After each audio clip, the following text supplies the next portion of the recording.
दोस्तों, एक वीडियो खूब तेजी के साथ वायरल हो रहा है जिसमें कुछ बच्चे जियो एयरटेल और वीआई की तख्तियों को लादे हुए थोड़ी दूर ले जाकर गड्ढे में दफनाते हुए दिखाई दे रहे हैं और बीएसएनएल की तख्ती टांगे हुए बच्चे को ऊपर उठाकर नाचते हुए दिखाई दे रहे हैं।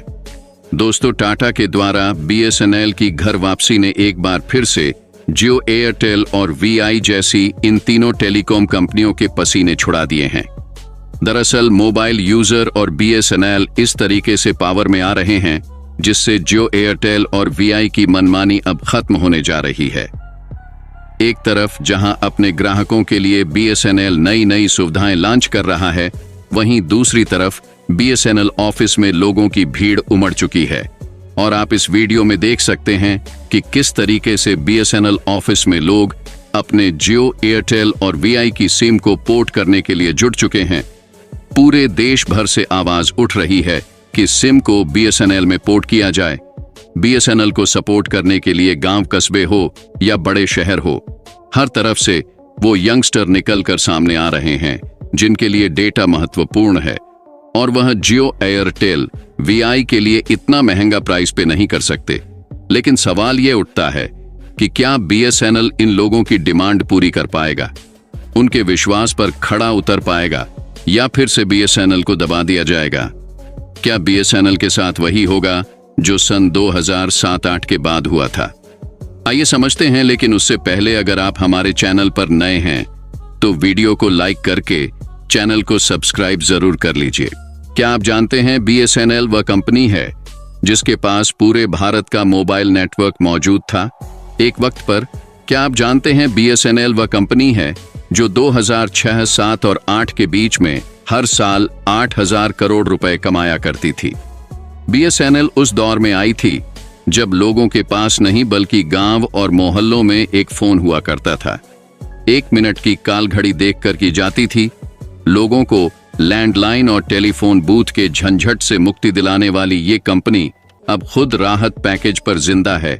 1 दशक से भी ज्यादा वक्त से कंपनी लगातार घाटे में चल रही और हर दिन पिछड़ी है। 2009-10 वह साल था जब बीएसएनएल के घाटे में जाने की शुरुआत हुई। ये पहला साल था जब बीएसएनएल को घाटा हुआ था। बाजार में रिलायंस और एयरटेल जैसे प्राइवेट प्लेयर्स की एंट्री हो चुकी थी। इसके बाद तो ऐसा लगने लगा कि कंपनी का बंद होना तय है, लेकिन सरकार ने इसे एक बार फिर प्रॉफिटेबल बनाने की कोशिश करना शुरू कर दिया है। दरअसल जियो एयरटेल और वीआई की तरफ से अचानक रिचार्ज टैरिफ के रेट बढ़ाने के कारण लोगों में इस तरीके का गुस्सा छाया हुआ है कि वह जियो का पूरी तरीके से बायकॉट करना चाहते हैं। लेकिन इसी बीच बीएसएनएल नए नए अनाउंसमेंट करके जियो एयरटेल और वीआई के ग्राहकों को अपनी तरफ खींचने की कोई भी कसर नहीं छोड़ रहा है और बीएसएनएल ने टाटा के साथ मिलकर ऐसी शानदार एंट्री मारी है कि जियो एयरटेल और वीआई का जीना हराम हो चुका है, क्योंकि बीएसएनएल न सिर्फ हाई स्पीड नेटवर्क प्रोवाइड करने की बात कर रहा है, बल्कि बीएसएनएल ने अपने ट्विटर अकाउंट पर पोस्ट करके बता दिया है कि इस टेलीकॉम कंपनियों के टैरिफ रेट में कोई भी बदलाव नहीं देखने को मिलने वाला है और बीएसएनएल ऐसे ही हमेशा लोगों को सस्ता और अच्छा इंटरनेट प्रोवाइड करता रहेगा। और बीएसएनएल मार्केट में इतनी तेजी के साथ उतर रहा है जिसका अंदाजा लगाना भी पहले मुश्किल था, और अंदाजा लगाना मुश्किल इसलिए हो गया था क्योंकि बीएसएनएल समुद्र में डूबने के बावजूद भी अभी तक जिंदा रहा और अब दोबारा से नई रफ्तार के साथ जियो और एयरटेल को उसकी औकात दिखाने के लिए मार्केट में वापस आ चुका है। इसका अंदाजा आप इसी से लगा सकते हैं कि जियो एयरटेल और वीआई के द्वारा रिचार्ज महंगे के कारण बीएसएनएल की तरफ से मार्केट में 5G सिम को भी प्रोवाइड किया जाने लगा। वैसे तो ये अपने आप में एक बड़ी बात है कि जो बीएसएनएल अभी तक चुप बैठा है वह अचानक से इतनी तेजी के साथ पावर में आ रहा है कि वह 5G सिम मार्केट में बांटने लगा और बीएसएनएल के इसी कदम से अब प्राइवेट सेक्टर की तीनों टेलीकॉम कंपनियों द्वारा रिचार्ज को अचानक महंगा करना उल्टा इन्हीं पर महंगा पड़ता देखा जा रहा है। देखिए, इस समय बीएसएनएल के तवोजी और 3G टावर पूरे देश में फैले हुए हैं इसलिए आज के समय में भी तब वो जी और 3G का सबसे अच्छा नेटवर्क प्रोवाइड कर पाता है।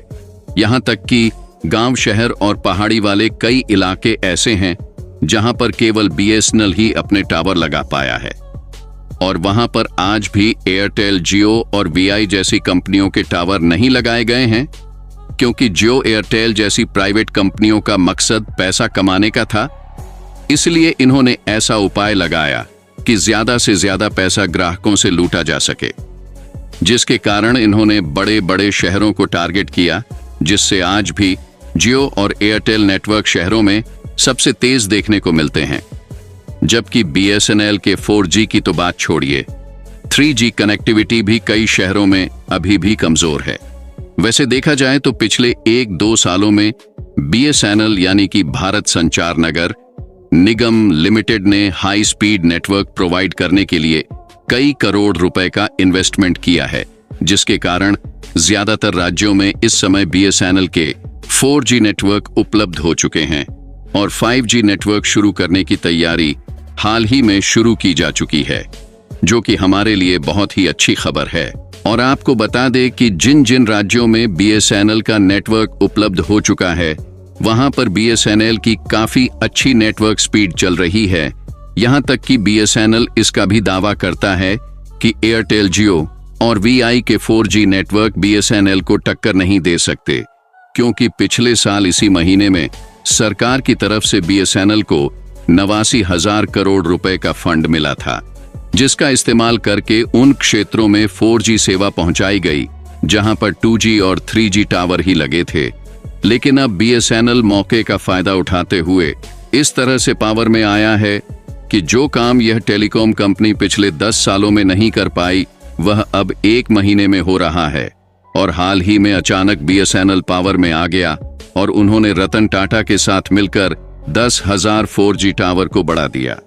इसके बाद से तो मानो BSNL ऑफिस में नई सिम खरीदने वाले लोगों की भीड़ ने पिछले कई सालों के रिकॉर्ड को तोड़ दिया है।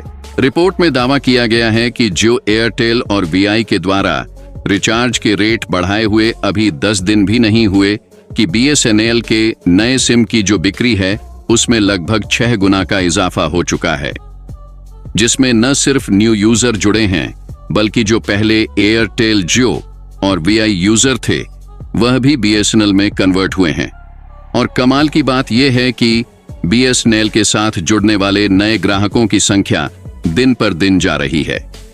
और BSNL ने ट्विटर अकाउंट पर पोस्ट करके इसकी जानकारी दी है कि BSNL मोबाइल यूजर के साथ नए रिश्ते के रूप में जुड़ रहा है। फिलहाल आप लोग BSNL की घर वापसी को लेकर क्या कहना चाहेंगे? हमें कमेंट बॉक्स में अपनी राय कमेंट बॉक्स में जरूर बताएं। साथ ही वीडियो इंफॉर्मेटिव लगी हो तो वीडियो को लाइक करें, चैनल को सब्सक्राइब करके बेल आइकन को प्रेस करना न भूलें।